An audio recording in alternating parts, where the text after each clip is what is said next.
kubanga American Embassy njesiga tetuyinza jiwa mmere ate neteeka mu butwa.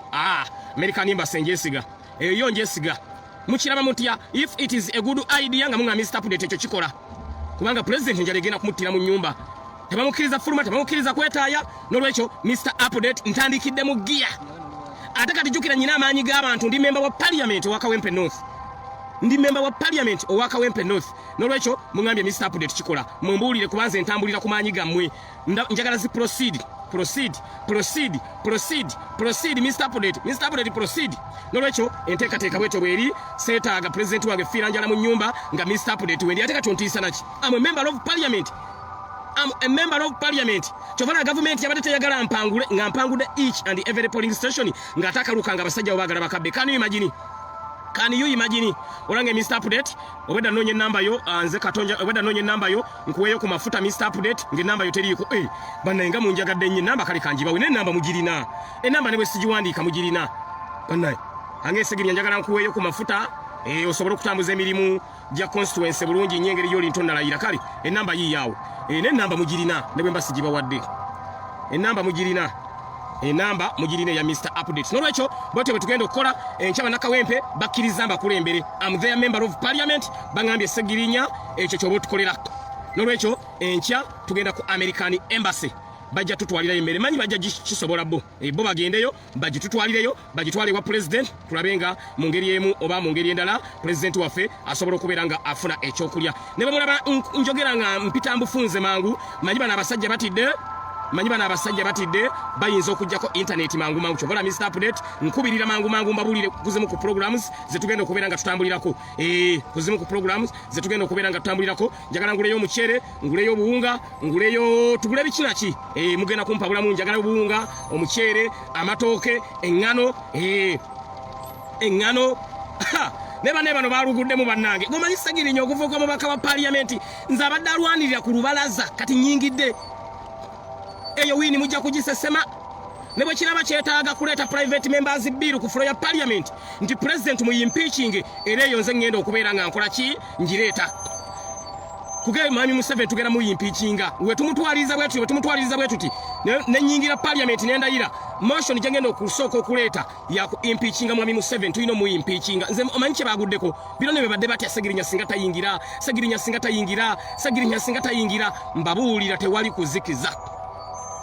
kuzikiza tugenda kumu impeaching mugenda kundaba Mr. Update ekyo kiwandiko neetaga babaka 15 bokka tumugobe parliament esobola okuba president esobola okuba omukulembeze w'eggwanga because mwami Museveni teyalondeddwa legally atwetaddeko bwetesi nolwekyo mbabuulira mazima tugenda kutabuka manye eyo najje mubadde nga mugamba kasasegirinya ayingidde naye sigenda kunyumirwa nyina kuyingira ne mukama wange Robert Kyagulanyi Ssentamu kati jukira segirinya njagala kusaba bwa speaker oba parliament nenda saba bwa speaker nyina busaba nga mukama wange Robert Kyagulanyi Ssentamu ye president w'eggwanga Uganda nolwekyo tewali kuzikiza tewali kuwumuza twagala tusokotumala okusorting out w'ekyemmere bwe malo sorting out w'ekyemmere then ate nkwate ku kirala kimu ku kimu naye enkya final destination tomorrow American Embassy enkya fena gye tulaga nga bannakawempe North ngenda kubeera nga nzemba kulembera ng'omubaka waabwe owa parliament ngenda twala cooking oil twale sabuni anaaba ntwale butto twale engano twale obuwunga ntwale engano bannange bagenda kumpulira Mr. Update omubaka wa parliament bagenda kumpulira kino gana amaanyi ge nafunye bulijjo gembulako gokka nkola emirimu nkugambye eyo parliament ngenda gikankanya segirinya ngenda kuginyeenya bwenti ngenda kuginyeenya okwata ku Kyagulanyi nga wendi segirinya kyovola mwajjako social media naye mbabuulira teri kuzikiza so enkya mbabuulira mazima final stop American Embassy mbakwasa emmere ate emmere olw'okuba njagala ebeere safe nyina okugiwerekera paka magere tugitwaleyo wa president tumanye nti emmere emutuuseeko then enteekateeka zonna zisobole okubeera nga zitambula bulungi nnyo nolwekyo segirinya njagala kuweerezaayo mafuta enamba yiiyo njitaddeko eya Mr. Update nolwekyo embeera bwetyo bweri abali ku the Updates online page tetugenda kuzikiza paka nga Robert Kyagulanyi Ssentamu ali free sagiri nyasobola kubeera ape nga mukama wange ali incarcerated sisobola kubeera mu ape netaaga mukama wange kubeera free netaaga mukama wange kubeera free kama wange bwabeera free buli kimu kigenda kubeera nga kitambula nolwekyo embeera bwetyo bweri ngenda gula obuwunga sukaali sabbuuni butto buli kimu ngenda kubeera nga nkigula tulabe nga pulezidenti waffe abeera free kyetwetaaga kubanga mukama waffe Robert Kyagulanyi Ssentamu bw'atabeera safe nange Mr. Update sibeera safe sibeera safe eyiye namba mwanyinaze njikuteereddewo 0774 activities nyingi nnyo ezigenda okutambula okulaba nga Robert Kyagulanyi Ssentamu abeera free olange Mr. Update akawunga tokagula bayinza otteekamu obutwa tebasobola American Embassy tujesiga ate ngenda escortinga paka magere kumacha ngenzayo ewa president nga ntutte emmere abasajja emmere baginnemeso giyingiza kanu imagine abasajja emmere ne baginnemesa okubeera nga bakola ki bagiyingiza naye tusazeewo emmere tugitwale ku American Embassy tomorrow next stop American Embassy twetaaga president waffe Robert Kyagulanyi Ssentamu kubeera free abeere free akalumu akabbye ate ne mwagala okubeera nga mumusiba diala forms nazo bagezaako okubeera nga baagala bazibbe ne basajja mwerabisizza nnyo ate mwagale mu bene diala forms kanu imagine Sabona diala forms badde bagala bazibbe naye kirungi diala forms eza Kawempe North eza Kampala district diala forms eza Masaka diala forms eza Jinja diala forms eza Mbale diala forms eza bitundu byonna zonna ezisinga ziri safe naye nga abasajja babadde bagala babbe diala forms zonna nga bagala bazibbe kanu imagine nolwekyo tetugenda kuzikiza Mr. Update nkomyewo the return of Mr. Update kati ate ngenzo okudda nzize n'amaanyi nga mangi nnyo olw'ensonga nkomyewo nga ndi mubaka wa parliament omanyi kitegeeza Mr. Update nkomyewo ndi mubaka wa parliament kino kyembadde mbulako parliamentary empowerment parliamentary backup yokka gye mbadde mbulako emirimu gitambule kati buli kimu tugenda kukirwanyisa ekitali mu mateeka Kyagulanyi n'awangula ne mugano omulangirira kanu imagine nga Mr. Update olowooza agenda kukkiriza ebyo tetugenda kubikkiriza era nga ababaka abalondeddwa aba NUP twaganye kye bayita presidential results twaziganye tugamba nti presidential results ezafulumye sintuufu presidential results ezafulumye nfubu efufululu that's why twetaaga Robert Kyagulanyi Ssentamu kubeera nga alangirirwa nga president w'eggwanga Uganda kubanga akalukano ye yakoze eki ye yakawangudde nolwekyo yembeera eriwo tulina evidence we have the evidence ti Robert Kyagulanyi Ssentamu won the presidential elections 2021 we have the valid evidence not only evidence but we have valid evidence eraga nti Robert Kyagulanyi Ssentamu ye president elect wa the Republic of Uganda nolwekyo tewali kuzikiza twetaaga Kyagulanyi Ssentamu kubeera nga alangirirwa bwe bale mukola ekyo impeachment yejja mu parliament y'eggwanga Uganda Mr. Update era ngenda kubeera nga impeachment njitandikirawo immediately nga tetunnalayira ngenda tambuza ekitabo mu babaka ba parliament abalondeddwa batusayiningireko nti process zonna bbiri zigenda tambula nga butambuza eya impeachment ate nga bwe tutambuza n'ekyokulaba nga Robert Kyagulanyi Ssentamu alangirirwa because tulina obujulizi bwonna ne bwe neebawuwa kooti tujja kutuuka buli wamu paka nga Robert Kyagulanyi Ssentamu alangiriddwa nga president elect owa ggwanga lye bayita Uganda nolwekyo yembeera eriwo abali ku the update online page tewali kuzikiza tewali kuwummuza Mr. Update nze ndi emabega w'emizindaalo nga mbategeeza biki ebyaguddewo eri mukama waffe Robert Kyagulanyi Ssentamu nolwekyo yembeera eriwo naye nga mwebalire ddala twafunye kye bayita victory eya Kyagulanyi Robert Ssentamu n'enyagibwa ne tufuna victory eya Mr. Update nenga mwenna abasabidde Mr. Update mwebalire ddala Mr. Update kati mubaka wa parliament wa Kawempe North like it or not bannange bennawangudde bali ku oxygen tebannakkiriza nti akaluka abamezze nabo balinga mu M7 babagamba nti mune wawanguddwa bakyala babe bababuulira munnange wawanguddwa kati Mr. Update mugenda kundaba nga nyingira parliament y'eggwanga Uganda nga Mr. Update nyingira wali ku mulyango mukagatto kanga akamusonso Mr. Update bankwasa ku luhani ngandayira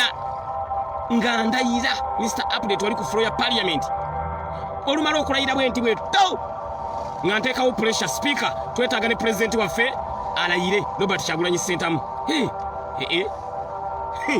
twetaaga ne president waffe alayire nolwecho ekyo kye mulina okumanya. Nolwecho NUP government yegenda okubeera mu ntebe. Speaker wa parliament agenda kubeera wa NUP, like it or not, because NUP ffe tuli mu driving seat. Yadde Mwai Museveni yeerangiridde naye mbabuulira mazima Mwai Museveni yeerangiridde mbabuulira mazima. President gwe tumanyi eyalondeddwa abantu bamuyita Robert Kyagulanyi Ssentamu.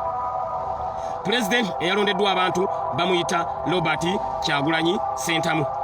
Nolwekyo naffe nga ababaka ba parliament tulina okulayira nga tulayira ne Robert Kyagulanyi Ssentamu. Bwe tuba tetulayira ne Robert Kyagulanyi Ssentamu tetujja kulayira. Mukiraba mutya? Tetugenda kulayira nga Robert Kyagulanyi Ssentamu talayidde. Tulayira naye. Era Robert Kyagulanyi Ssentamu yalina okuggulawo parliament eye-11. Parliament eye-11 Robert Kyagulanyi Ssentamu yalina okugiggulawo. Mukiraba mutya? Nze ngambye baganda bange bwe twawangudde tetulayira nga Robert Kyagulanyi Ssentamu talayidde. Tulayira naye. That is my suggestion as Mr. Update. Tulayira ne mukama waffe Robert Kyagulanyi Ssentamu era parliament eye-11 yagiggulawo. Yaba president wa 10 but parliament eye-11 yagenda okubeera nga agiggulawo. Ekyo mukiraba mutya Mr. Update? Okuteesa kwange mukulabye mutya? Mukulabye mutya? Tulayira naye. Ewatali ekyo Mr. Update sijja kulayira. Nkiddamu, ewatali ekyo sijja kulayira. Kubanga Robert Kyagulanyi Ssentamu tulina okulayira naye. Nolwekyo embeera bwetyo bweri abali ku the Update online page. Tetwagenze mu struggle lwa bifo, twagenze mu struggle for the bigger cause. Nolwekyo Robert Kyagulanyi Ssentamu bwabanga ye yalondeddwa nga naffe ffenna tukimanyi tulina kulayira naye. Ne bannayuganda bonna majority bagamba ye yalondeddwa. Ye yalondeddwa. Nolwekyo tewali kuzikiza. Wama mungambye nti that's a good idea Mr. Update. Tolayira nga Kyagulanyi tannalayira. Actually yayira n'otusooka. Yayina okutusooka then naffe ne tulayira. Sajja wangudde akaluke nga mukanyaga. Tuliwo. Nolwekyo embeera bwetyo bweri abali ku the Update online page. Embeera bwetyo bweri abali ku the Update online page. Olange Mr. Update ebyo byama tobimusolo nedda. Tino bakumira mukumanya mumaze banga ddene nnyo nga internet bagijja kunoza lwaki bagijjako. Twetaaga babeera aweya. Nti tugenda soyalinga ini nga president waffe tasoyalinze ini. Ate Mr. Update ne mubabulira ekiriwo. Mulina otambula n'okumanya. Mulina okutambula n'okumanya. Bobby tulayira naye kubanga yalondeddwa nga president ow'eggwanga Uganda. Gundiye n'enyagibwa.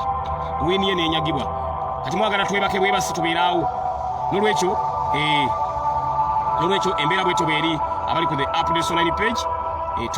Tusoyalinga in ne president waffe Robert Kyagulanyi Ssentamu. Nolwekyo ama mungambye Segirinya kyakabi nnyo. Mungambye Segirinya, that's a good idea. Nolwekyo internet kekomyewo. Katudde mutambuze program zonna muzifune bulungi nnyo. Ezitambula n'amaanyi g'abantu n'okubeera nga tubategeeza enteekateeka zonna nga bwe zigenda okubeera nga zitambula. Naye nga kyannaku nnyo kyannaku ddala president waffe ali incarcerated ewuwe, tebamukkiriza kutambula, tebamukkiriza kwetaaya.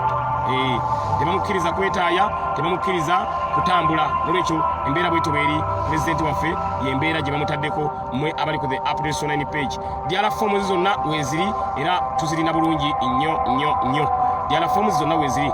Mwami byabakama oba ayagala okumanya nti ffe twawangudde akalu kano atugambe diala forms zonna muzireete. Ffe tugenda tupresentingayo obujulizi obulaga nti ffe twawangudde akalulu kano. Nolwekyo basajja mmwe mwerabisizza nnyo. Basajja mmwe mwerabisizza nnyo.